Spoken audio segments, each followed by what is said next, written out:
Se você gosta de histórias que fazem pensar, inscreva-se no canal. 31.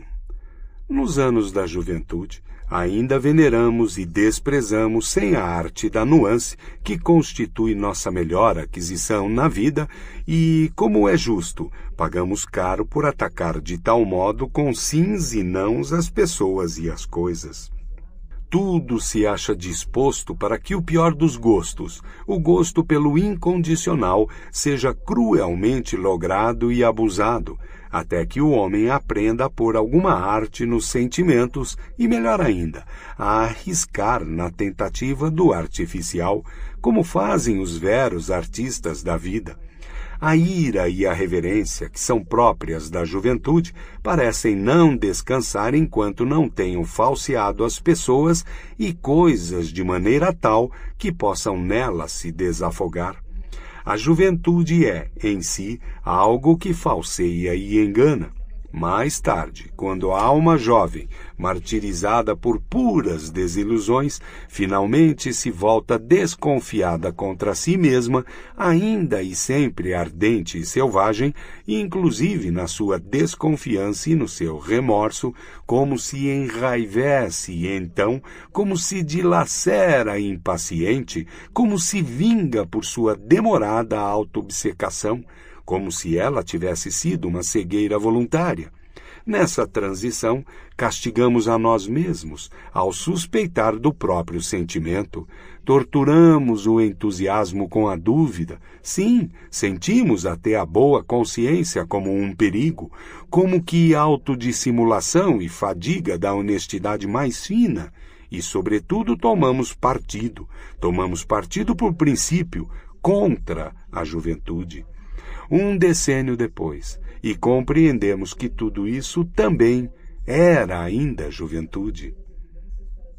32. Durante a era mais longa da história humana, a chamada era pré-histórica, o valor ou não valor de uma ação era deduzido de suas consequências. Não se considerava a ação em si, nem a sua origem, mas de maneira semelhante ao que ainda hoje ocorre na China, onde uma distinção ou uma desgraça do filho recai sobre os pais. Era a força retroativa do sucesso ou do fracasso que levava os homens a pensar bem ou mal de uma ação. Chamemos esse período de período pré-moral da humanidade. O imperativo conhece-te a ti mesmo ainda não era conhecido. Nos últimos 10 milênios, contudo, em largas regiões da Terra, chegou-se gradualmente ao ponto em que é a origem da ação, e não mais as consequências, que determinam seu valor. Um grande acontecimento no seu todo, um considerável refinamento do olhar e da medida, a repercussão inconsciente do predomínio de valores aristocráticos e da crença na origem, a marca de um período que se pode denominar moral no senso estrito. Com isso, fez-se a primeira tentativa de autoconhecimento. Em vez das consequências, a origem, que inversão da perspectiva. E, sem dúvida, uma inversão alcançada após longos combates e hesitações. É verdade que com isso uma nova e fatal superstição, uma singular estreiteza de interpretação, tornou-se dominante. A origem de uma ação foi interpretada no sentido mais determinado, como origem a partir de uma intenção. Concordou-se em acreditar que o valor de uma ação reside no valor de sua intenção. A intenção como origem e pré-história de uma ação. Sob a ótica desse preconceito é que, quase até os dias de hoje, sempre se louvou, condenou, julgou e também se filosofou moralmente, mas não teríamos alcançado a necessidade de novamente nos decidirmos quanto a uma inversão e um deslocamento básico dos valores graças a um novo autoescrutínio e aprofundamento do homem. Não estaríamos no limiar de um período que, negativamente, de imediato, se poderia designar como extramoral.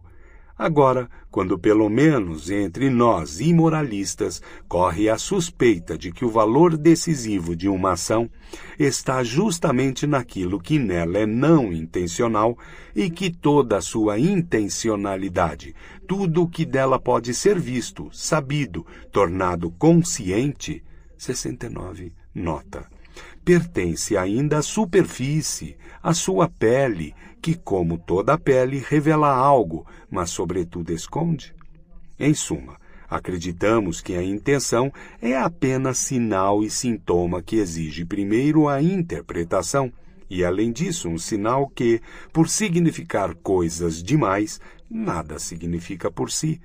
Que a moral, na acepção que até agora teve, isto é, moral das intenções, foi um preconceito, uma precipitação, algo provisório talvez, uma coisa da mesma ordem que a astrologia e a alquimia, mas em todo caso, algo a ser superado.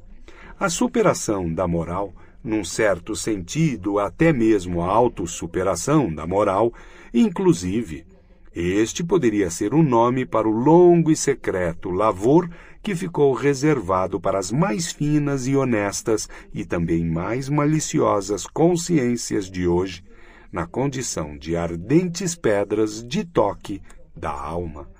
33. Não adianta. É preciso questionar impiedosamente e conduzir ao tribunal os sentimentos de abnegação, de sacrifício em favor do próximo, toda a moral da renúncia de si.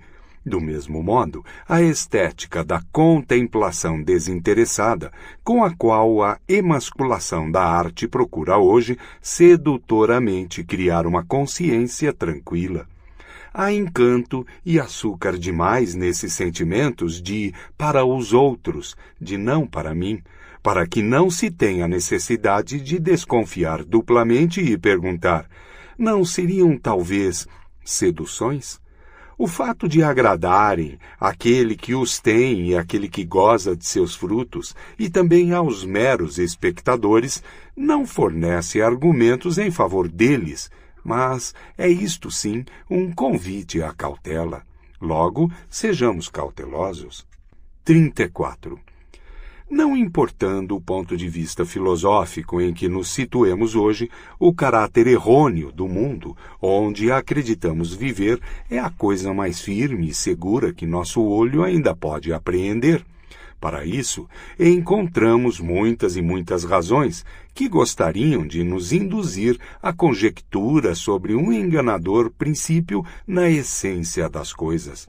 Mas quem responsabiliza nosso próprio pensar, ou seja, o espírito, pela falsidade do mundo, uma honrada escapatória a que recorre todo advocatus Dei, advogado de Deus? Consciente ou inconsciente, quem toma esse mundo, junto com espaço, tempo, forma, movimento, como uma falsa conclusão? 70 nota. Esse alguém teria, quando menos, um bom motivo para aprender a suspeitar, enfim, de todo o pensamento. Não teria ele nos pregado a maior peça até agora? E que garantia pode haver de que ele não continue fazendo o que sempre fez? Com toda a seriedade, a inocência dos pensadores tem algo tocante e que inspira reverência, que ainda hoje lhes permite se postar ante a consciência e lhe pedir respostas honestas para algumas questões. Por exemplo, se ela é real, por que mantém o mundo exterior tão decididamente à distância? E outras perguntas assim. A crença em certezas imediatas é uma ingenuidade moral que nos honra a nós, filósofos, mas não devemos ser homens apenas morais. Prescindindo da moral, essa crença é uma estupidez que nos honra muito pouco. Na vida civil, a suspeita sempre alerta pode ser tida como indício de mau caráter e, portanto, uma falta de bom senso. Aqui entre nós, além do mundo civil e seus nãos e sims, o que nos impediria de não ter bom senso e dizer, o filósofo, como a criatura que sempre foi mais ludibriada na terra, tem simplesmente direito ao mau caráter. Ele tem hoje o dever da desconfiança, do olhar oblíquo e malicioso a partir de abismos de suspeita. Perdoe-me a brincadeira dessa caricatura e expressão sombria, pois eu mesmo aprendi há muito a pensar de outro modo, a avaliar de outra maneira o enganar e o ser enganado, e guardo ao menos alguns socos para a fúria cega com que os filósofos resistem a ser enganados. Por que não? Não passa de um preconceito moral, que a verdade tenha mais valor que a aparência. É, inclusive, a suposição mais mal demonstrada que já houve. Admita-se, ao menos, o seguinte: não existiria nenhuma vida senão com base em avaliações e aparências perspectivas. E se alguém, com o virtuoso entusiasmo e a rudeza de tantos filósofos, quisesse abolir por inteiro o mundo aparente, bem, supondo que vocês pudessem fazê-lo, também da sua verdade não restaria nada. Sim, pois o que nos obriga a supor que há uma oposição essencial entre verdadeiro e falso? Não basta a suposição de graus de aparência, e como que sombras e tonalidades do aparente, mais claras e mais escuras, diferentes valores, para usar a linguagem dos pintores? Por que não poderia o mundo que nos concerne ser uma ficção? E a quem faz a pergunta, mas a ficção não requer um autor? Não se poderia replicar, por quê? Esse requer não pertenceria também à ficção? Não é permitido usar de alguma ironia em relação ao sujeito como em relação ao predicado e objeto? O filósofo não poderia se erguer acima da credulidade na gramática? Todo o respeito às governantas, mas não seria tempo de a filosofia abjurar da fé das governantas? 35. Ó Voltaire, ó humanidade, ó imbecilidade! A verdade, a busca da verdade não é coisa fácil, e se no caso o homem se porta humanamente demais, e o ne cherchez le vrai que pour faire le bien, só busca o vero para fazer o bem, aposto que ele nada encontra. 36. Supondo que nada seja dado como real, exceto nosso mundo de desejos e paixões, e que não possamos descer ou subir a nenhuma outra realidade, exceto a realidade de nossos impulsos, pois pensar é apenas a relação desses impulsos entre si. Não é lícito fazer a tentativa e colocar a questão de se isso que é dado não bastaria para compreender, a partir do que lhe é igual também, o chamado mundo mecânico ou material? Quero dizer, não como uma ilusão, uma aparência, uma representação, no sentido de Berkeley e Schopenhauer, mas como da mesma ordem de realidade que tem nossos afetos, como uma forma mais primitiva do mundo dos afetos, na qual ainda esteja encerrado em poderosa unidade tudo o que então se ramifica e se configura no processo orgânico, e também se atenua e se debilita, como é razoável, como uma espécie de vida instintiva, em que todas as funções orgânicas, com autorregulação, assimilação, nutrição, eliminação, metabolismo, se acham sinteticamente ligadas umas às outras, como uma forma prévia da vida? Afinal, não é apenas lícito fazer essa tentativa, é algo imposto pela consciência do método. Não admitir várias espécies de causalidade enquanto não se leva ao limite extremo, até ao absurdo, diria mesmo, a tentativa de se contentar com uma só. Eis uma moral do método, a qual ninguém se pode subtrair hoje. Ela se dá, por definição, como diria um matemático. A questão é, afinal, se reconhecemos a vontade realmente como atuante. 73, nota. Se acreditamos na causalidade da vontade, assim ocorrendo, e no fundo a crença nisso é justamente a nossa crença na causalidade mesma. Temos, então, que fazer a tentativa de, hipoteticamente, ver a causalidade da vontade como única. Vontade, é claro, só pode atuar sobre vontade e não sobre matéria, sobre nervos, por exemplo. Em suma, é preciso arriscar a hipótese de que em toda parte onde se reconhecem efeitos, vontade atua sobre vontade, e de que todo o acontecer mecânico, na medida em que nele age uma força, é justamente força de vontade, efeito da vontade. Supondo, finalmente, que se conseguisse explicar toda a nossa vida instintiva como a elaboração e ramificação de uma forma básica da vontade, a vontade de poder, como é minha tese, supondo que se pudesse reconduzir todas as funções orgânicas a essa vontade de poder e nela se encontrasse também a solução para o problema da geração e nutrição, é só um problema, então se obteria o direito de definir toda a força atuante, inequivocamente, como vontade de poder. O mundo visto de dentro, o mundo definido e designado conforme o seu caráter inteligível, seria justamente vontade de poder, e nada mais. 37. Como?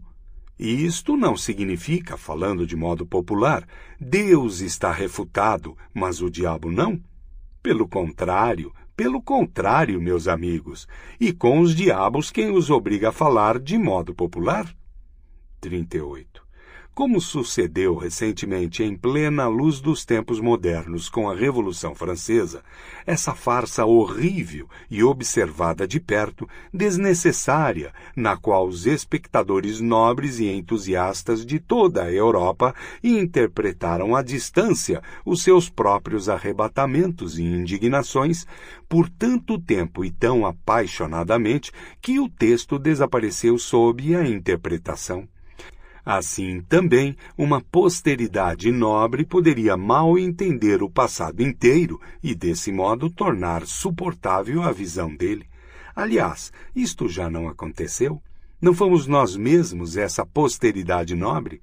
E não foi precisamente agora que, na medida em que o percebemos, isto acabou? 39.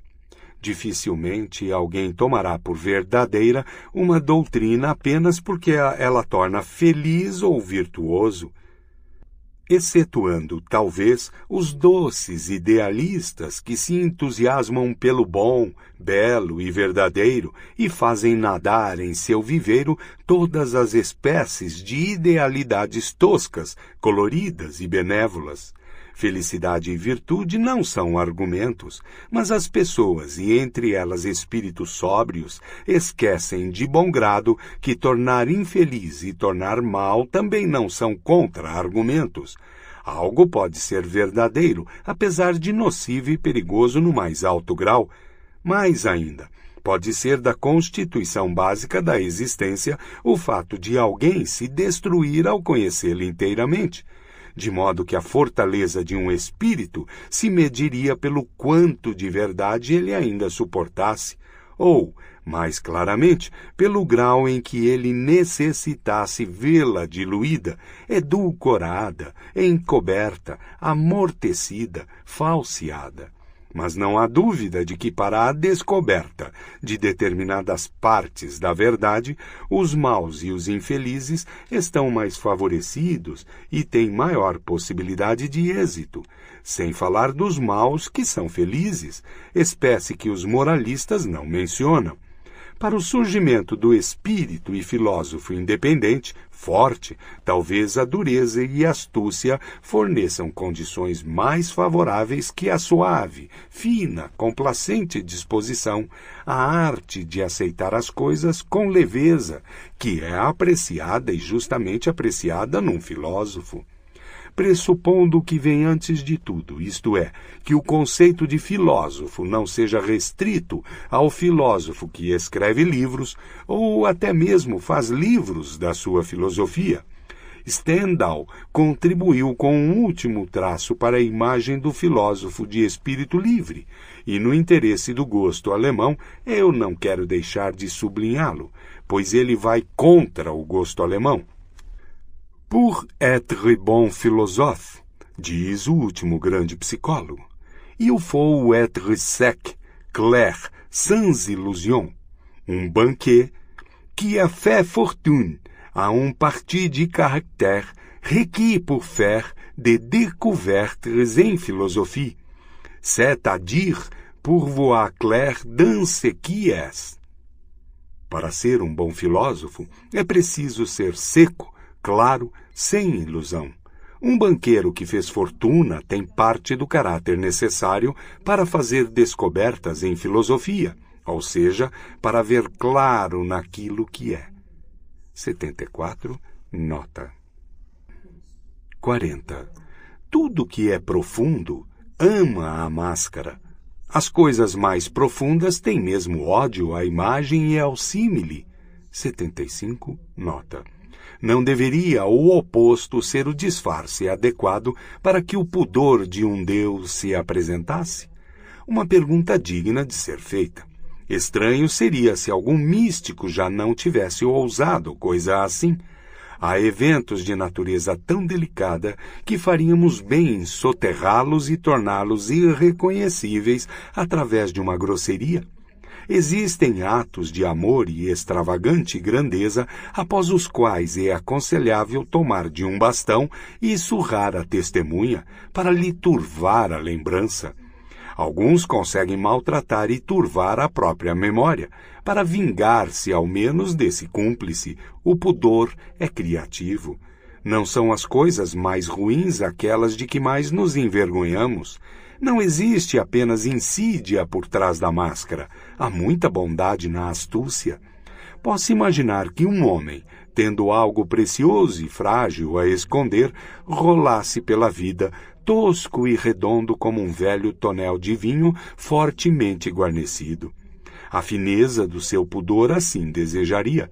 Um homem cujo pudor é profundo encontra também seus destinos e sutis decisões em caminhos que poucos alcançam e de cuja existência os mais íntimos e próximos não podem saber.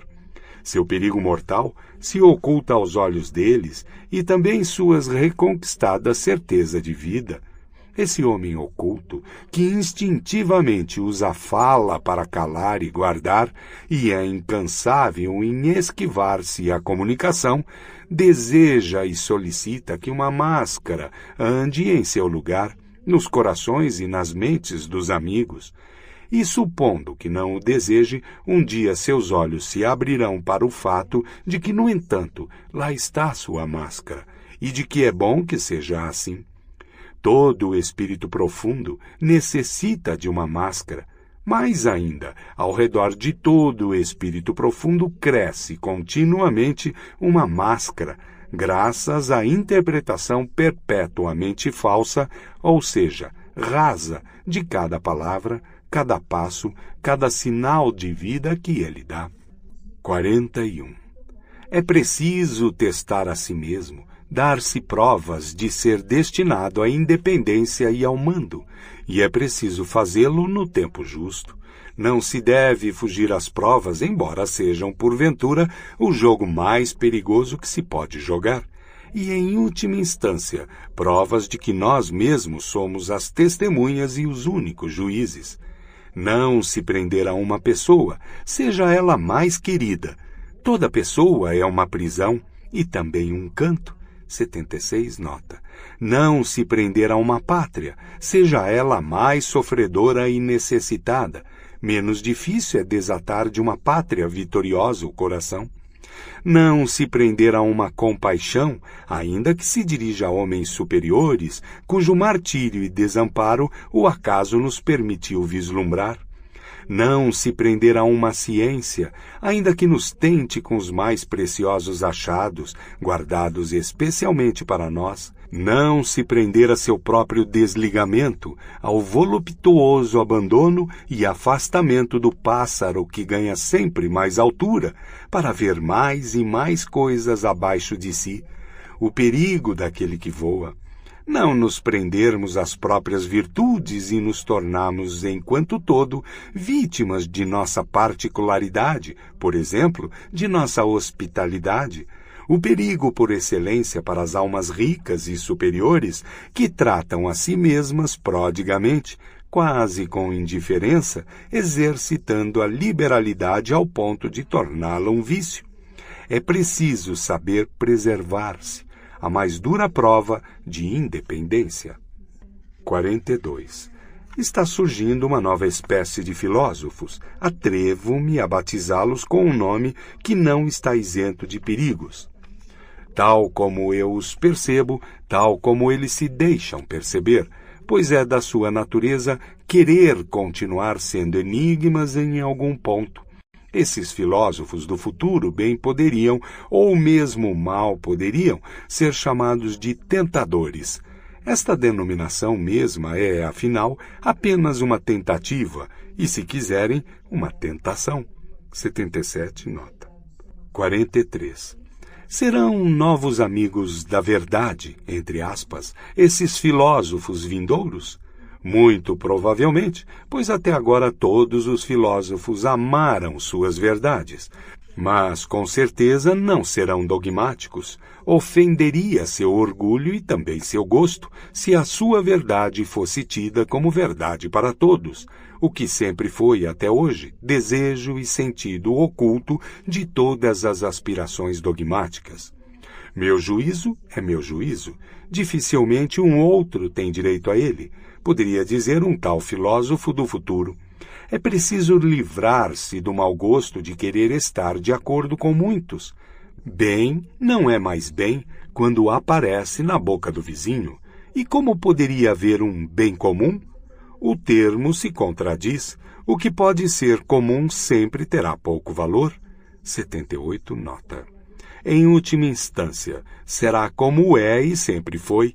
As grandes coisas ficam para os grandes, os abismos para os profundos, as branduras e os tremores para os sutis e, em resumo, as coisas raras para os raros. 44. Após tudo isso, ainda preciso dizer que também eles serão espíritos livres, muito livres, esses filósofos do futuro, e que tampouco serão apenas espíritos livres, porém algo mais, maior, mais alto, radicalmente outro, que não quer ser mal entendido e confundido. Mas, ao dizer isto, sinto, para com eles não menos do que para conosco, seus arautos e precursores, nós, espíritos livres, a obrigação de varrer para longe de nós conjuntamente um velho, tolo equívoco e preconceito que por muito tempo obscureceu como uma névoa o conceito de espírito livre.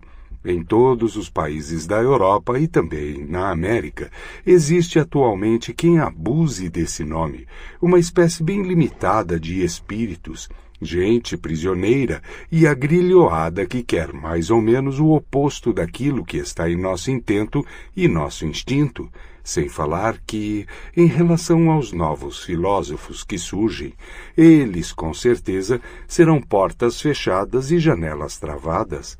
Em suma, e lamentavelmente, eles são niveladores, esses falsamente chamados espíritos livres, escravos eloquentes e folhetinescos do gosto democrático e suas ideias modernas. Todos eles, homens sem solidão própria, rapazes bonzinhos e desajeitados, a quem não se pode negar coragem nem costumes respeitáveis, mas que são cativos e ridiculamente superficiais, sobretudo em sua tendência básica de ver, nas formas da velha sociedade, até agora existente, a causa de toda a miséria e falência humana, com o que a verdade vem a ficar alegremente de cabeça para baixo. O que eles gostariam de perseguir com todas as forças é a universal felicidade do rebanho em pasto verde, com segurança, ausência de perigo, bem-estar e facilidade para todos. Suas doutrinas e cantigas mais lembradas são igualdade de direitos e compaixão pelos que sofrem, e o sofrimento mesmo é visto por eles como algo que se deve abolir. Nós, os avessos, que abrimos os olhos e a consciência para a questão de onde e de que modo até hoje a planta homem cresceu mais vigorosamente às alturas, acreditamos que isso sempre ocorreu nas condições opostas, que para isso a periculosidade da sua situação tinha de crescer até o extremo. Sua força de invenção e dissimulação, seu espírito, tinha de converter-se, sob prolongada pressão e coerção, em algo fino e temerário. Sua vontade de vida tinha de ser exacerbada até se tornar absoluta vontade de poder. Acreditamos que dureza, violência, escravidão, perigo nas ruas e no coração, ocultamento, estoicismo, arte da tentação e diabolismo de toda espécie, tudo o que há de mal, terrível, tirânico, tudo o que há de animal, de rapina e de serpente no homem, serve tão bem à elevação da espécie homem quanto o seu contrário. Mas ainda não dissemos o bastante.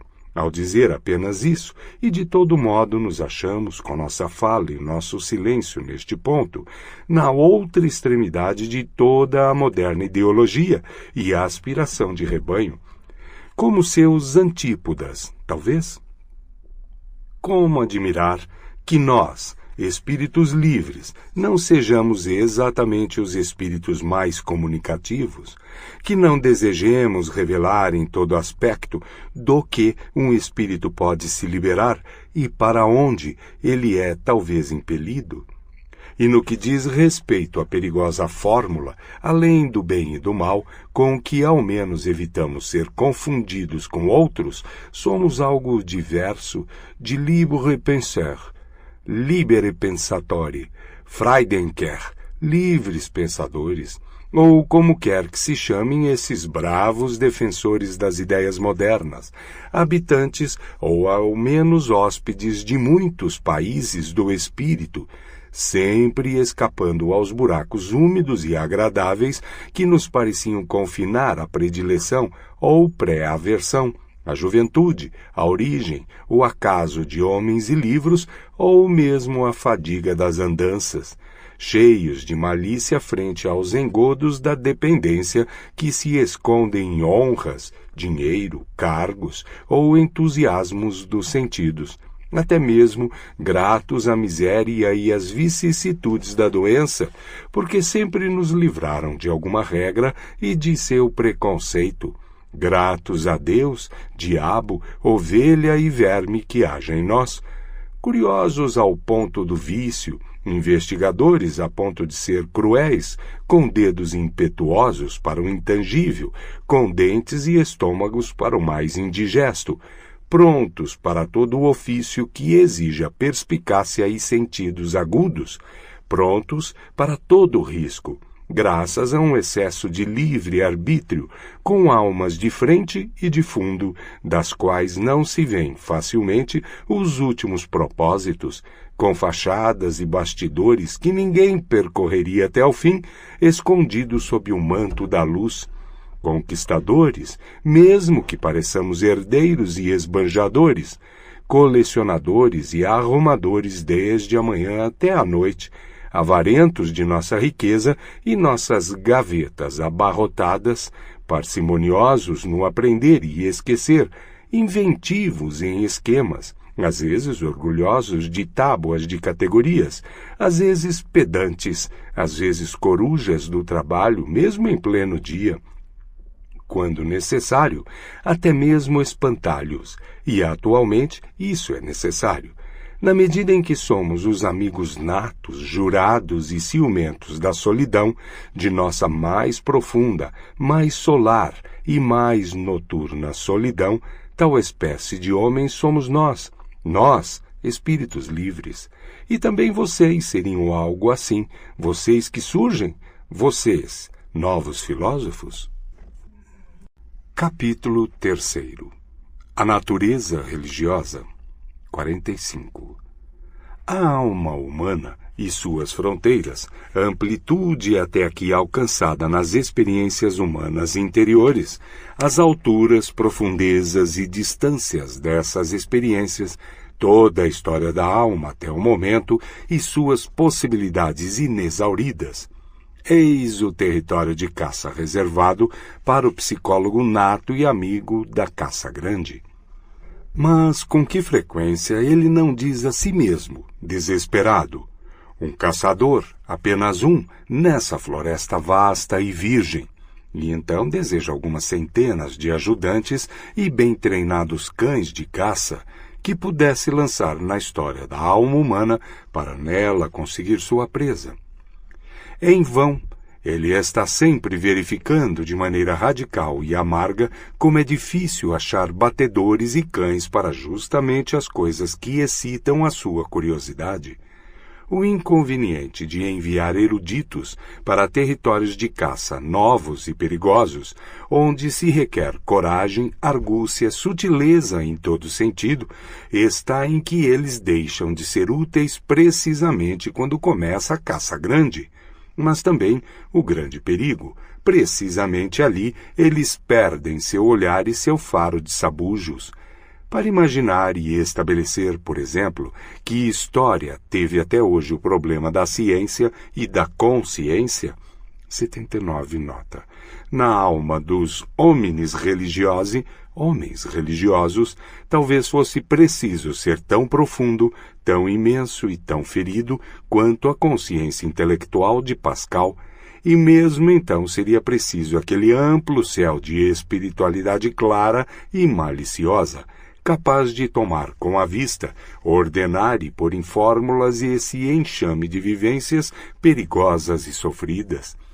Mas quem me prestaria esse serviço? E quem teria tempo de esperar tais ajudantes? Eles aparecem muito raramente em todas as épocas, são improváveis. Afinal, é necessário fazer tudo sozinho, ou seja, há muito para fazer. Mas uma curiosidade como a minha continua sendo o mais agradável dos vícios. Perdão, quis dizer que o amor à verdade é recompensado no céu e até mesmo na terra. 46. A fé, tal como a exigiu e não raro alcançou o cristianismo original, no mundo meridional cético e livre-pensador, que tinha atrás de si e dentro de si uma luta secular de escolas filosóficas, mais a educação para a tolerância que o Império Romano fornecia. Esta não é aquela ingênua e rabugenta fé de vassalo com que um Lutero, um Cromwell ou outro nórdico bárbaro do espírito se apegou a seu Deus e seu cristianismo.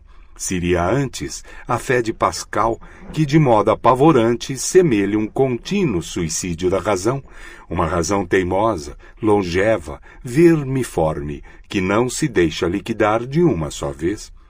Desde o começo, a fé cristã é sacrifício. Sacrifício de toda a liberdade, todo o orgulho, toda a confiança do espírito em si mesmo e, ao mesmo tempo, solidão e autoescarnecimento, automutilação, a crueldade e fenicismo religioso. 80 nota. Nessa fé, que é exigida de uma consciência debilitada, múltipla e de muitos vícios, seu pressuposto é que a submissão do espírito seja indescritivelmente dolorosa, que todo o passado e todo o hábito de um tal espírito se oponham ao absurdissimum que a fé para ele representa. Os homens modernos, com sua obtusidade face à nomenclatura cristã, já não percebem o quanto havia de terrivelmente superlativo para o gosto antigo na paradoxal fórmula Deus na cruz. Até hoje não existiu, nunca em parte alguma, semelhante ousadia na inversão, algo tão terrível, tão interrogativo e tão questionável como essa fórmula. Ela prometia uma tresvaloração, 81 nota, de todos os valores antigos. Foi o Oriente, o profundo Oriente, foi o escravo oriental que desse modo se vingou de Roma e de sua tolerância nobre e frívola do catolicismo romano da fé. Não foi jamais a fé, mas sim a liberdade em relação à fé, aquela semi-estoica e sorridente despreocupação com a seriedade da fé, o que irritou os escravos nos senhores contra os senhores. A ilustração irrita. 82, nota. O escravo quer um incondicional. Ele só compreende o que é tirânico. Também na moral. Ele ama como odeia, sem nuance, e até o fundo, até a dor, até a doença. Seu enorme sofrimento oculto se revolta contra o gosto nobre, que parece negar o sofrer. O ceticismo em relação ao sofrimento, no fundo, somente uma pose da moral aristocrática, concorreu em não pequena medida para a última grande rebelião de escravos, que teve início com a Revolução Francesa. 47. Onde quer que a neurose religiosa tenha aparecido na Terra, nós a encontramos ligada a 3 prescrições dietéticas perigosas: solidão, jejum e abstinência sexual, mas sem podermos decidir com segurança o que aí é causa e o que é efeito. E mesmo se existe uma relação de causa e efeito, justifica a última dúvida o fato de, entre os seus sintomas mais regulares, tanto nos povos selvagens como nos domesticados, achar-se também a volúpia mais repentina e extravagante, que de modo igualmente súbito se transforma em convulsão de penitência e negação do mundo e da vontade, ambas interpretáveis como epilepsia mascarada, talvez. Aqui, mais do que em outra parte, deve-se renunciar à interpretação. Em torno de nenhum outro tipo se desenvolveu até agora tanta insensatez e superstição. Nenhum outro parece haver interessado mais os homens, inclusive os filósofos. Seria tempo de, precisamente aqui, tornar-se um pouco frio, aprender a cautela, melhor ainda, afastar a vista, afastar-se.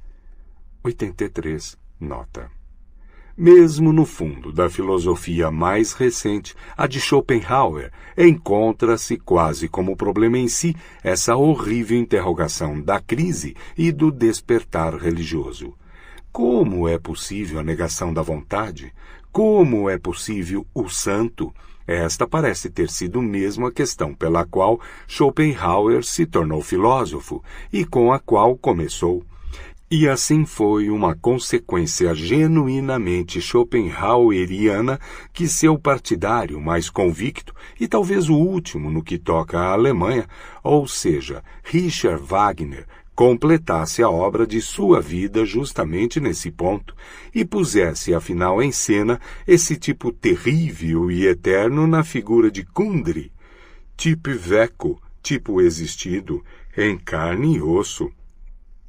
Na mesma época em que os alienistas de quase toda a Europa tinham oportunidade de estudá-lo de perto, em todo lugar onde a neurose religiosa ou das Religionswesen, 84, nota, tal como a chamo, teve como exército da salvação sua última irrupção e exibição epidêmica.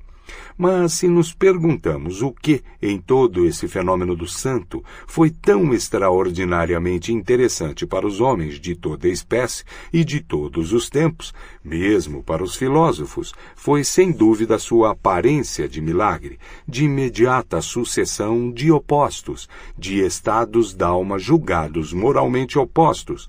Aqui parecia palpável que um homem mau se tornasse de repente um santo, o homem bom. A psicologia até agora existente naufragou nesse ponto. E isso não teria acontecido antes de tudo, porque ela se tinha colocado sob o domínio da moral, porque ela mesma acreditava nas oposições morais de valores, e jogava, lia, interpretava essas oposições no texto e no dado. Como? O milagre é apenas um erro de interpretação? Uma fala de filologia? 48. O catolicismo parece estar mais intimamente ligado às raças latinas do que o nosso cristianismo a nós, homens do norte. e, por conseguinte, nos países católicos, a incredulidade deve ter um significado bem diverso daquele nos países protestantes, ou seja, uma espécie de revolta contra o espírito da raça, enquanto para nós é antes um retorno ao espírito, ou falta da raça. Nós, do Norte, descendemos indubitavelmente de raças bárbaras, também no que se refere ao dote para a religião. Somos mal dotados para ela. Pode-se abrir exceção para os celtas, que por isso mesmo proporcionaram o melhor terreno para a infecção cristã no Norte. Na França, o ideal cristão veio a florescer, tanto quanto permitiu o pálido sol setentrional. Mesmo esses últimos céticos franceses, como são estranhamente piedosos para o nosso gosto, na medida em que têm algum sangue celta na origem. Como nos parece católica e não alemã a sociologia de Auguste Comte, com sua lógica romana dos instintos, como soa jesuítico aquele amável e sagaz Cicerone de Port-Royal, Sainte-Beuve, não obstante sua hostilidade aos jesuítas. Quanto a Ernest Renan, como é inacessível para nós, setentrionais, a linguagem desse Renan em que um nada de tensão religiosa vem a todo momento desequilibrar sua alma num sentido sutil, voluptuosa e amante da comodidade. Basta repetir com ele estas belas frases, e quanta malícia e petulância se agita de imediato, como resposta em nossa alma, provavelmente menos bela e mais severa, ou seja, mais alemã. Disons donc, Heidmann, que la religion est un produit de la homme normal, que l'homme est le plus dans le vrai, quando il est le plus religieux, et le plus assuré d'une destinée infinie. C'est quand il est bon qui veut que la vertu corresponde à un ordre éterne. C'est quando il contemple les choses d'une manière désintéressée qu'il trouve la mort révoltante et absurde. Comment ne pas supposer que c'est dans le moment-là que l'homme voit le mieux? Digamos então audaciosamente que a religião é produto do homem normal, que o homem está mais próximo à verdade quando é mais religioso e mais seguro de um destino infinito. É quando ele é bom que ele deseja que a virtude corresponda a uma ordem eterna. É quando ele contempla as coisas de uma maneira desinteressada que ele acha a morte revoltante e absurda. Como não supor que é nesses momentos que o homem enxerga melhor? 85 nota. Essas frases são de tal modo antípodas aos meus ouvidos e aos meus hábitos que, ao encontrá-las, meu primeiro movimento de cólera escreveu-lhes ao lado La niaiserie religieuse par excellence, a tolice religiosa por excelência. Até que minha última cólera chegou a gostar delas, com sua verdade de cabeça para baixo. É tão agradável e tão distinto ter seus antípodas. 49. Aquilo que assombra na religiosidade dos antigos gregos é a exuberante gratidão que ela irradia. É uma espécie muito nobre de homem, a que assim se coloca perante a vida e a natureza. Mais tarde, quando o populacho atinge a preponderância na Grécia, o medo prolifera também na religião. O cristianismo se preparava. 50. A paixão por Deus, a espécies rústicas, cândidas e importunas, como as de Lutero, todo o protestantismo carece da delicadeza meridional. Há também um êxtase oriental como de um escravo imerecidamente agraciado e elevado, o de Agostinho, por exemplo, que de maneira ofensiva carece de toda a nobreza de atitudes e desejos. Há delicadeza e cobiça feminina, que de maneira pudica e insciente busca uma união mística e física, como em Madame de Guyon. Em muitos casos aparece, bastante curiosamente, como disfarce para a puberdade de uma garota ou um rapaz, às vezes como histeria de uma solteirona, inclusive ou como sua última ambição. Em vários casos assim, a Igreja canonizou a mulher. 51. Os homens mais poderosos sempre se curvaram respeitosamente diante do santo, ante o enigma da sujeição de si mesmo e derradeira renúncia intencional. Por que se curvavam eles? Nele pressentiam, como que por trás do ponto de interrogação de sua aparência frágil e mísera, a força superior que queria se testar com uma tal sujeição, a fortaleza de vontade na qual reconheciam e honravam a própria fortaleza e prazer em dominar. Estavam honrando a si mesmos ao honrar o santo. A isto se junta que a visão do santo lhes despertava uma suspeita, uma tal monstruosidade de negação de antinatureza não terá sido desejada em vão, assim diziam e perguntavam a si mesmos. Não haveria uma razão para isso, um perigo muito grande, do qual o asceta estaria mais informado, graças aos seus acólitos e visitantes secretos? Em suma, os poderosos do mundo apreendiam diante dele um novo medo e pressentiam um novo poder, um inimigo estrangeiro ainda não sujeitado. A vontade de poder é que os obrigava a se deter frente ao santo. Eles tinham que interrogá-lo. 52. No Antigo Testamento judeu, o livro da justiça divina, existem homens, coisas e falas num estilo tão grandioso que as literaturas grega e indiana nada têm para lhe pôr ao lado. Com terror e veneração, nos colocamos face a esses enormes vestígios do que foi o homem uma vez, pensando tristemente na velha Ásia e na sua pequena península Europa, que tanto queria representar o progresso do homem em relação à Ásia. Sem dúvida, quem não passa de um minguado animal doméstico e conhece apenas necessidades de animal doméstico, como os nossos cultos de hoje, os cristãos do cristianismo, culto, inclusive, não tem por que se maravilhar nem por que se afligir em meio a essas ruínas. O gosto pelo Antigo Testamento é uma pedra de toque em relação a pequeno e grande. Talvez ache o Novo Testamento o livro da graça mais conforme ao seu coração. Nele há muito do cheiro úmido adocicado dos beatos e almas pequenas.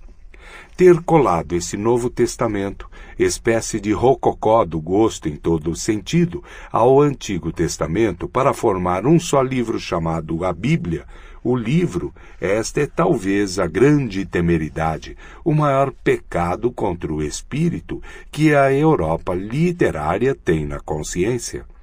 53. Por que ateísmo hoje? O Pai, em Deus, está inteiramente refutado, assim também o juiz, o recompensador. Do mesmo modo, seu livre-arbítrio, ele não ouve, e se ouvisse, não saberia como ajudar. O pior de tudo é, ele parece incapaz de se comunicar com clareza. Será obscuro? Eis o que, através de muitas conversas, inquirindo e escutando, encontrei como causas para o declínio do teísmo europeu. Parece-me que o instinto religioso está em pleno crescimento, mas que a satisfação teísta é por ele rejeitada com profunda desconfiança. 54. Que faz, no fundo, toda a filosofia moderna, desde Descartes, e antes, apesar dele, do que a partir do seu precedente, todos os filósofos têm feito um atentado contra o velho conceito de alma, sob a aparência de uma crítica ao conceito de sujeito e predicado, ou seja, um atentado contra o pressuposto fundamental da doutrina cristã. A filosofia moderna, sendo um ceticismo epistemológico, é abertamente ou não anticristã, embora diga-se para ouvidos mais sutis de maneira nenhuma antirreligiosa. pois antigamente se acreditava na alma, assim como se acreditava na gramática e no sujeito gramatical. Dizia-se que eu é condição, penso é predicado e condicionado. Pensar é uma atividade para o qual um sujeito tem que ser pensado como causa. Tentou-se, então, com tenacidade e astúcia dignas de admiração, enxergar uma saída nessa teia. Se não seria verdadeiro, talvez o contrário. Penso, condição, eu, condicionado. Eu, sendo uma síntese feita pelo próprio pensar. Kant queria demonstrar, no fundo, que a partir do sujeito, o sujeito não pode ser pensado, e tampouco o objeto. A possibilidade de uma existência aparente do sujeito, da alma, pode não lhe ter sido estranha. Pensamento este que, como filosofia Vedanta, já houve uma vez na Terra, com imenso poder. 55. Há uma grande escala na crueldade religiosa, com muitos níveis, mas 3 deles são mais importantes. Houve tempo em que se sacrificava ao Deus seres humanos, talvez justamente aqueles que mais se amava. Nesse caso, então, os sacrifícios de primogênitos em todas as religiões pré-históricas e também o sacrifício do imperador Tibério na gruta de Mitra, na ilha de Capri, o mais horrível dos anacronismos romanos. 86. Nota. Depois, na época moral da humanidade, sacrificava-se ao Deus os instintos mais fortes que se possuía, a própria natureza. É esta alegria festiva que reluz no olhar cruel do asceta, do entusiasta antinatural. Por fim, que restava ainda sacrificar? Não era preciso, finalmente, sacrificar tudo o que há de consolador, sagrado, salvador, toda a esperança, toda a fé numa harmonia oculta, em bem-aventuranças e justiças futuras. Não era preciso sacrificar o próprio Deus, e por crueldade a si mesmo, adorar a pedra, a imbecilidade, a gravidade, o destino, o nada. Sacrificar Deus ao nada, esse paradoxal mistério da crueldade derradeira, ficou reservado para a geração que surge agora. Todos nós já sabemos alguma coisa disso. 56. Quem, como eu, impelido por um afã misterioso, se esforçou em pensar o pessimismo até o fundo e libertá-lo da estreiteza e singeleza meio cristã, meio alemã, com que ele afinal se apresentou neste século, na forma da filosofia schopenhaueriana, quem verdadeiramente, com uma visão asiática e mais que asiática, penetrou o interior e a profundeza daquele que mais nega ao mundo, entre todos os possíveis modos de pensar, além do bem e do mal, e não mais como Buda e Schopenhauer, no fascínio e delírio da moral. 87. Nota. Talvez esse alguém, sem que o quisesse realmente, tenha aberto os olhos para o ideal contrário, o ideal do homem mais exuberante, mais vivo e mais afirmador do mundo, que não só aprendeu a se resignar e suportar tudo o que existiu e é, mas deseja tê-lo novamente, tal como existiu e é, por toda a eternidade, gritando incessantemente da capo, do início, não apenas para si mesmo, mas para a peça e o espetáculo inteiro, e não apenas para um espetáculo, mas, no fundo, para aquele que necessita justamente desse espetáculo. E o faz necessário, porque sempre necessita outra vez de si mesmo, e se faz necessário. Como? E isto não seria círculos vitiosos Deus? Deus como círculo vicioso? 57. Com a força da sua visão e intuição espiritual, cresce a distância e como que o espaço em volta do homem. O seu mundo torna-se mais fundo, aparecem-lhe novas estrelas no horizonte, novos enigmas e imagens, talvez tudo aquilo em que o olhar do espírito exercitou sua penetração e perspicácia tenha sido justamente exercício, oportunidade para o jogo, coisa para crianças e cabeças infantis. Talvez as noções mais solenes, em torno das quais sempre se lutou e sofreu, os conceitos de Deus e pecado, não venham a nos parecer mais importantes que um brinquedo ou uma dor de criança para o homem velho. E talvez o velho homem necessite, então, de outro brinquedo e outras dores, ainda criança o bastante, uma eterna criança. 58.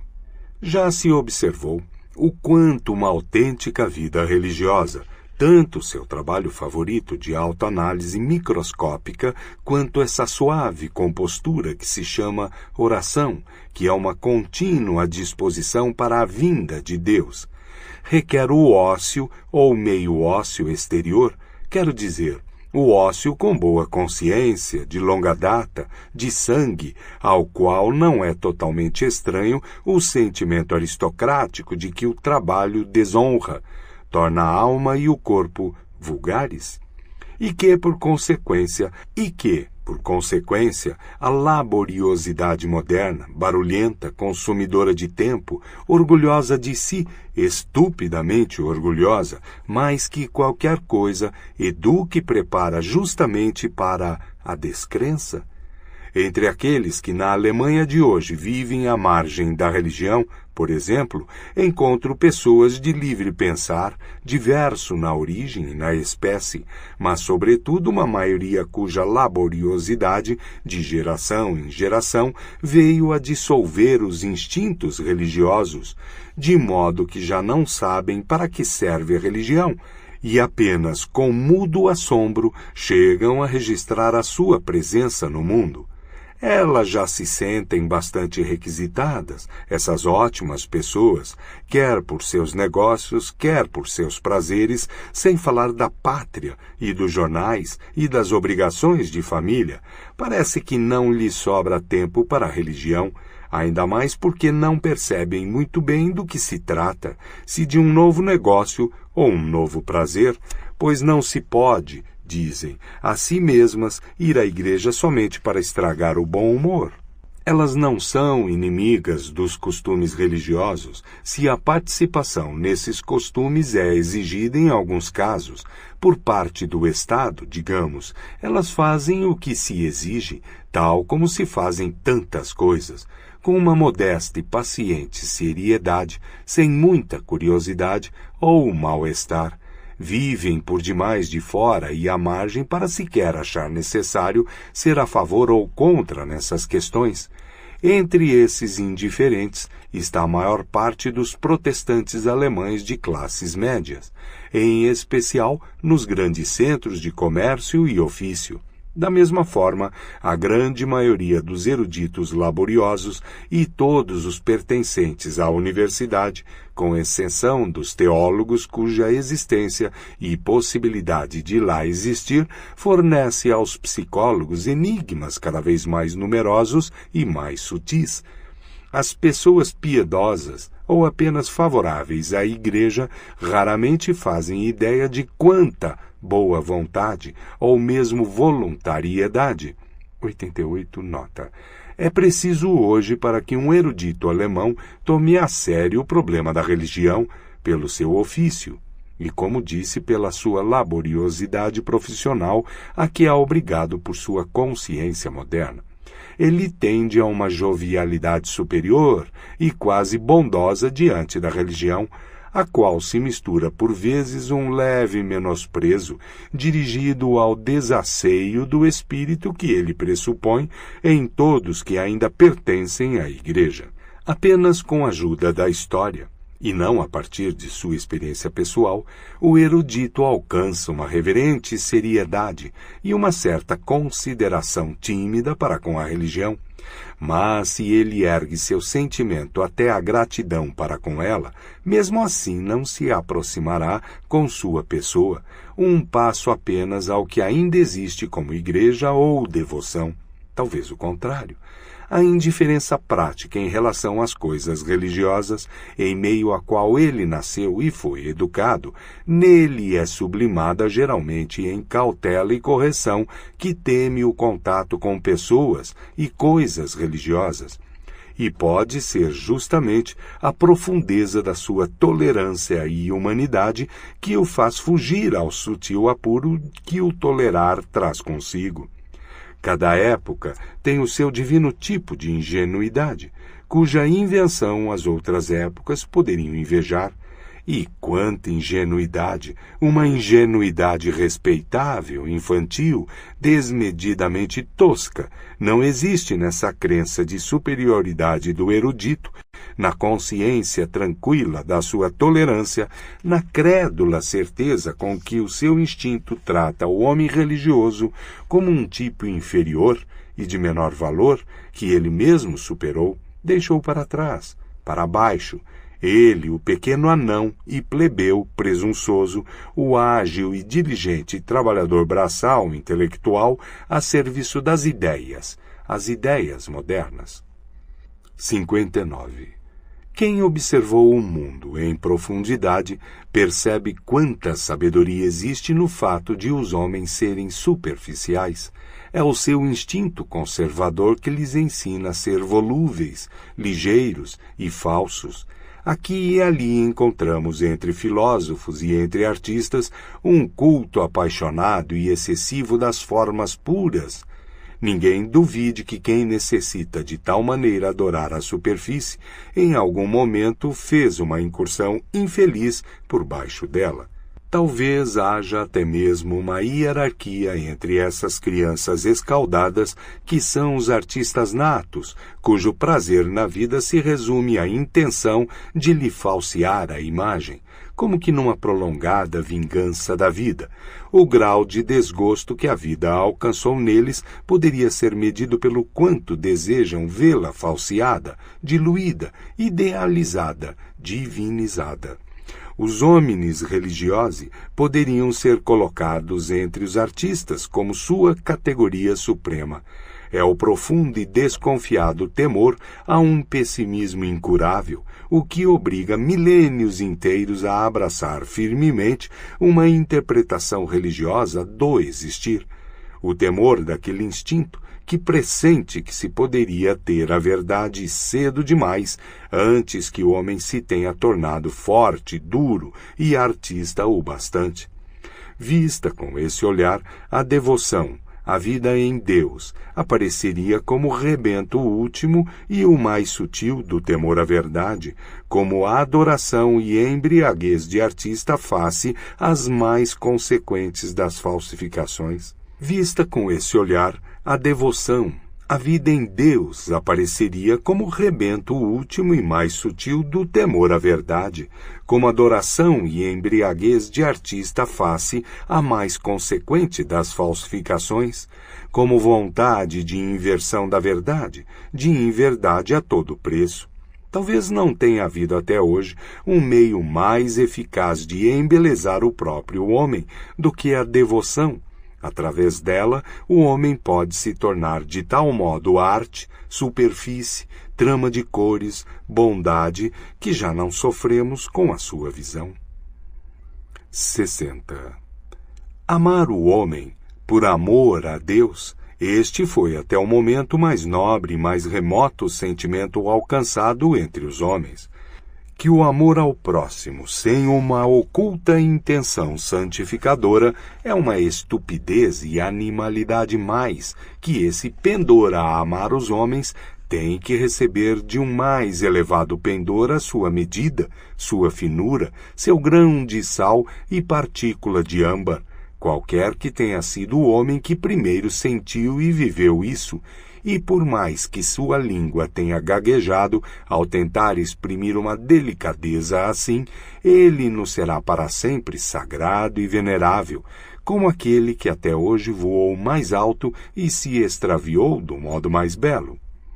61. O filósofo, tal como nós o entendemos, nós, espíritos livres, como homem da responsabilidade mais ampla que se preocupa com a evolução total do homem, esse filósofo se utilizará das religiões para sua obra de educação e cultivo, do mesmo modo que se utilizará das condições políticas e econômicas do momento. A influência cultivadora, seletiva, isto é, tanto destrutiva quanto criadora e modeladora, que se pode exercer com a ajuda das religiões, é sempre múltipla e diversa, conforme o tipo de homens colocados sob seu domínio e proteção. Para os fortes, independentes, preparados e predestinados ao comando, nos quais se encarnam a razão e a arte de uma raça dominante, a religião é mais um meio de vencer resistências para dominar. É um laço que une dominadores e súditos e que denuncia e entrega àqueles a consciência destes, o que neles é mais íntimo e oculto, que bem gostaria de se subtrair à obediência. E se algumas naturezas de origem nobre se inclinarem por uma elevada espiritualidade a uma vida mais afastada e contemplativa, guardando para si apenas a mais refinada espécie de domínio, sobre discípulos eleitos ou irmãos de ordem, a religião pode ser usada inclusive como meio de obter paz frente ao barulho e à fadiga de modos mais grosseiros de governo, e limpeza frente à necessária sujeira de toda a política. Assim fizeram os brahmanes, por exemplo, através de uma organização religiosa, atribuíram-se o poder de nomear reis para o povo, mantendo-se e sentindo-se fora e à margem como indivíduos de tarefas superiores e supra-reais. Entretanto, a religião também fornece a uma parte dos dominados orientação e oportunidade para preparar-se para dominar e comandar algum dia. Aquelas classes e camadas que sobem lentamente, nas quais não param de crescer, mediante felizes costumes matrimoniais, a força e o prazer da vontade, a vontade de autodomínio. A elas a religião oferece estímulos e tentações suficientes para percorrer o caminho da espiritualidade superior, para colocar à prova os sentimentos da grande superação de si mesmo, do silêncio e da solidão. Ascetismo e puritanismo são meios de educação e enobrecimento quase indispensáveis quando uma raça pretende triunfar de sua origem plebeia e ascender ao domínio futuro. Aos homens ordinários, enfim, o grande número que existe para o serviço e para a utilidade geral e que apenas assim tem direito a existir, a esses, a religião proporciona uma inestimável satisfação com seu estado e seu modo de ser, uma reiterada paz do coração, um enobrecimento da obediência, mais alegria e mais dor em comum com seus iguais e alguma transfiguração e embelezamento, alguma justificação de toda a cotidianidade, de toda a baixeza, toda a pobreza semi-animal da sua alma. A religião e a significação religiosa da vida lançam um raio de sol a essas criaturas atormentadas e lhes tornam suportável, inclusive, a própria visão. Tem o efeito que uma filosofia epicurista costuma ter em sofredores de uma categoria mais elevada, aliviando, refinando, como que se aproveitando do sofrimento, chegando inclusive a santificá-lo e justificá-lo.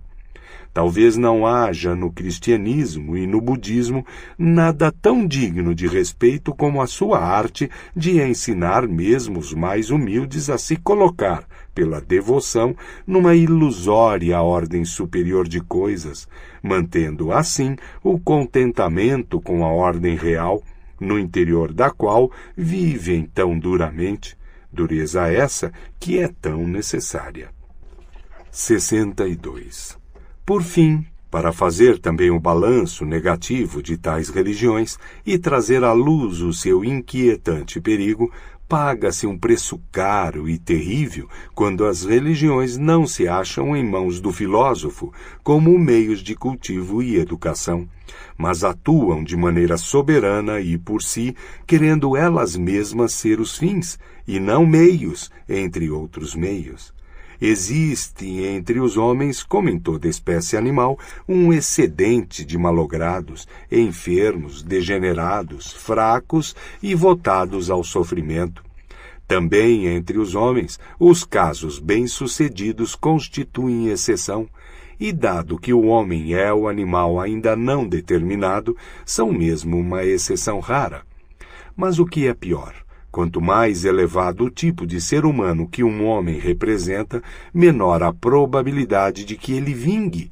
O acidental, a lei do absurdo na economia geral da humanidade, mostra-se do modo mais terrível em seu efeito destrutivo sobre os homens superiores, cujas condições de vida são delicadas, complexas e difíceis de calcular.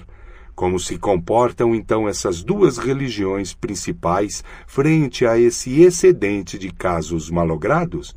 Elas procuram conservar, manter em vida tudo o que se possa manter. Mais ainda, sendo religiões para sofredores, tomam o partido deles por princípio, dão razão a todos os que sofrem da vida como de uma doença e desejariam obter que qualquer outro sentimento da vida fosse considerado falso e tornado impossível.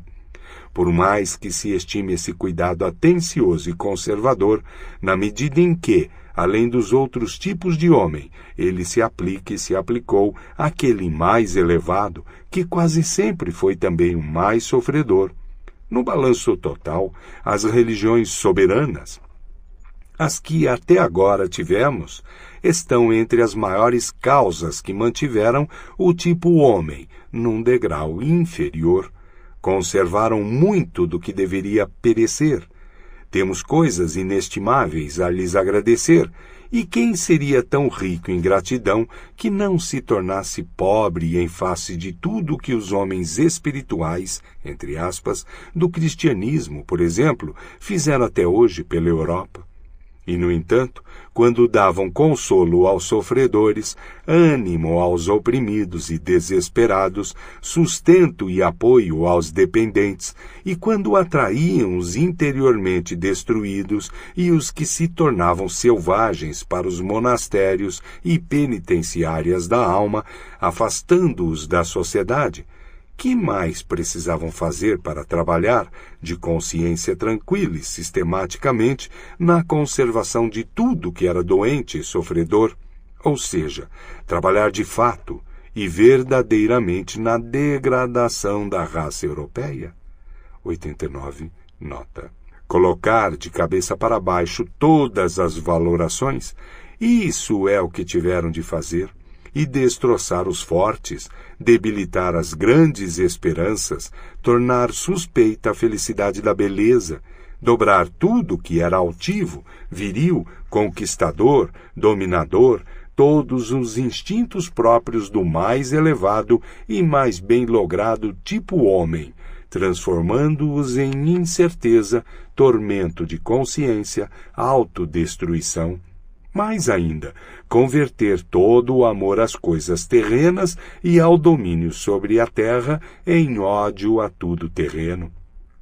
Esta foi a tarefa que a Igreja se impôs e teve que se impor até que, em sua estimativa extramundano, dessensual e homem superior, se fundiram num só sentimento.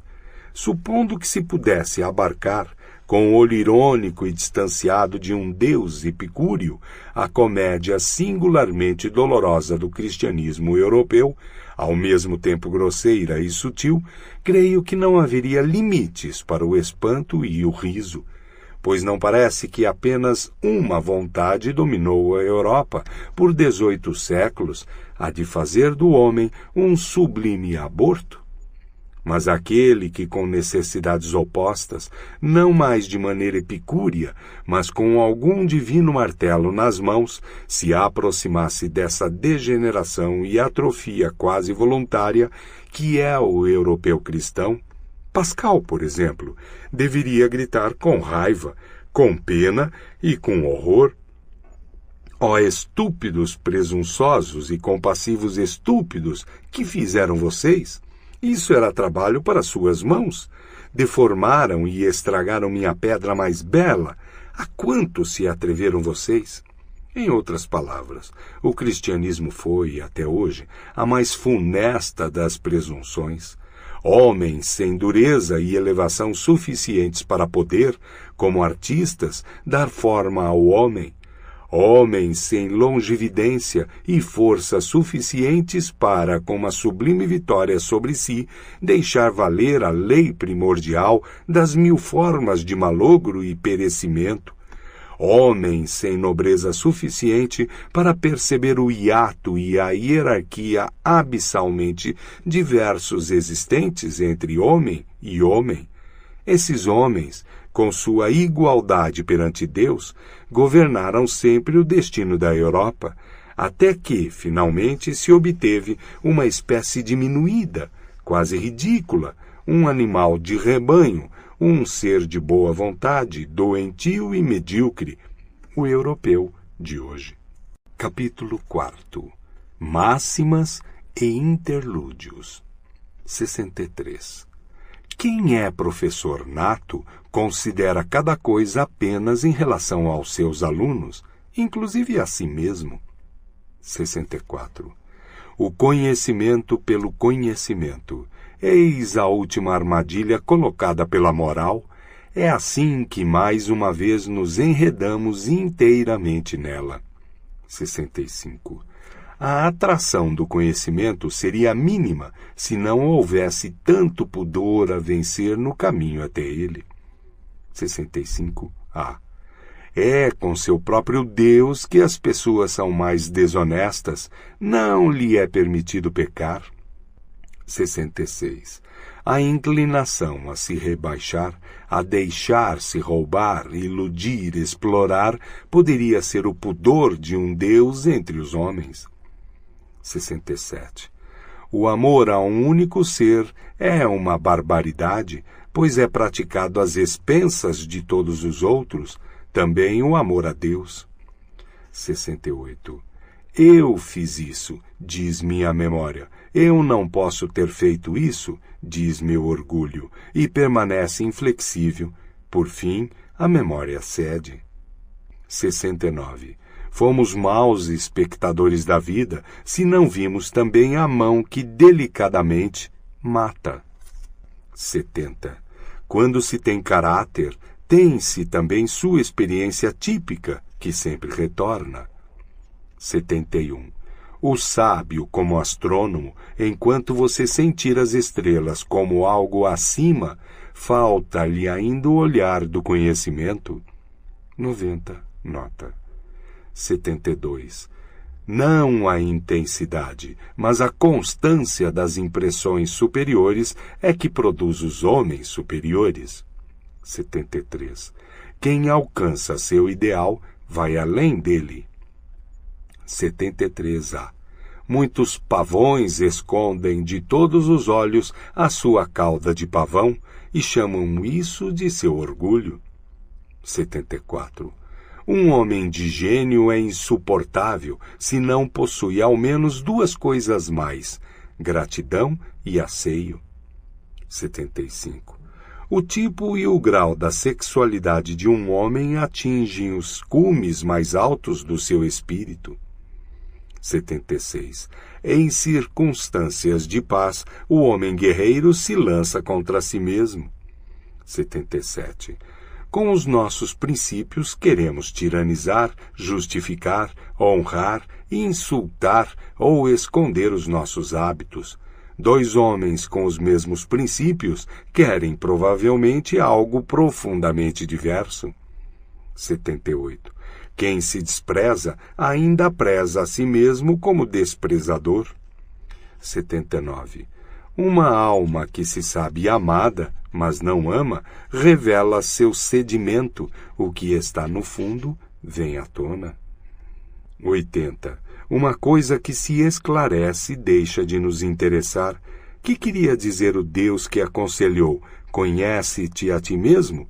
E isto significava talvez: deixa de interessar-se por ti, torna-te objetivo. E Sócrates? E o homem científico? 81. É terrível morrer de sede no mar. Você tem de salgar sua verdade a tal ponto que ela nem sequer mais mata a sede. 82. Compaixão para com todos. Isto seria dureza e tirania com você, caro próximo. 83. O instinto. Quando a casa queima, esquecemo-nos até do almoço. Sim, mas depois vamos recuperá-lo das cinzas. 84. A mulher aprende a odiar na medida em que desaprende a enfeitiçar. 85. Os mesmos afetos no homem e na mulher têm ritmo diferente.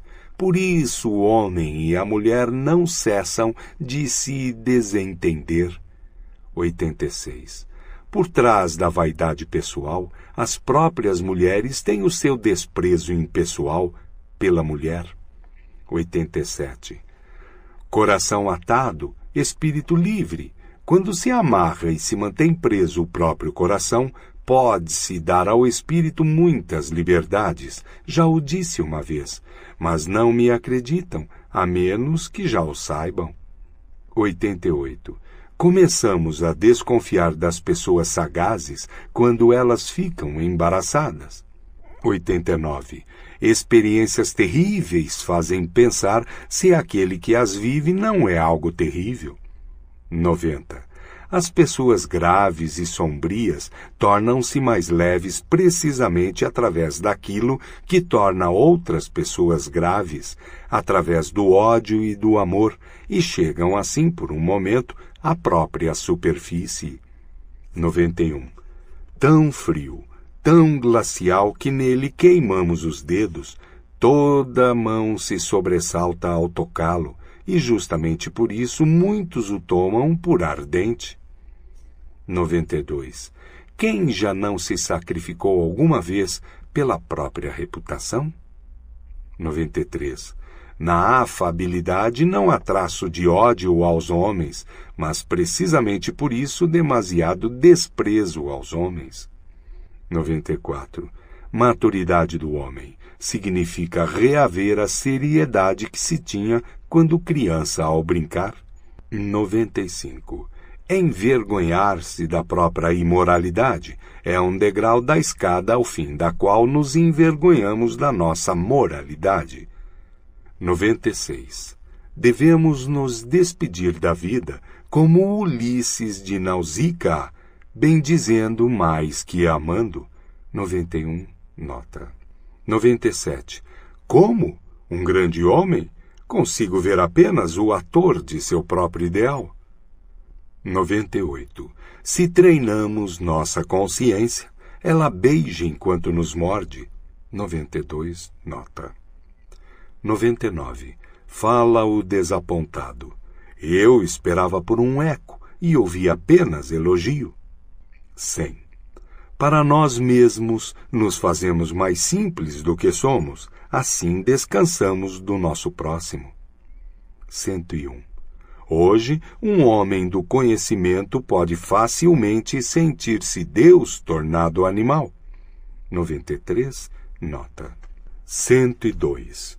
Descobrir que é correspondido deveria, na verdade, desenganar o amante em relação ao ser amado. Como? É modesta a ponto de te amar? Ou estúpida? Ou